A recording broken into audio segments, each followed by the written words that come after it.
పాకిస్తాన్ వాళ్ళు ఏది చేసినా సరే అది ఒక కామెడీగా మిగిలిపోయిందని చెప్పడానికి ఇది ఒక ఉదాహరణ అనే చెప్పాలి. ఎందుకంటే మొన్న India versus Pakistan match complete అయింది కదా.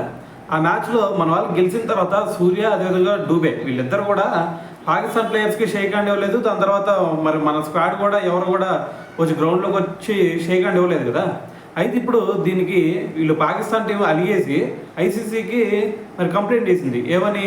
వీళ్ళు మాకు షేక్ హ్యాండ్ ఇవ్వలేదు, సో కాబట్టి మరి వీళ్ళు షేక్ హ్యాండ్ ఇవ్వలేదు కాబట్టి మ్యాచ్ రెఫరీ ఎవరైతే ఉంటారో అతను తొలగించకపోతే మేము రాబోయే యూఏఈ మ్యాచ్ ఉంది కదా, సో ఆ మ్యాచ్లో మేము ఆడమని చెప్పేసి మొండికేస్తా ఉన్నారు.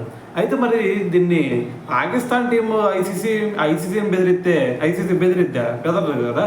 సో అందుకని చెప్పేసి అసలు పట్టించుకోలేదు అని చెప్పేసి ఒక సమాచారం వచ్చింది. అయితే ఇంకో విషయం ఏంటంటే మరి మనకి ఎక్కడా కూడా ఈ ఎంసీసీ రూల్స్లో మరి షేక్ హ్యాండ్ ఇవ్వాలి అని చెప్పేసి ఎక్కడా కూడా లేదు క్రికెట్లో.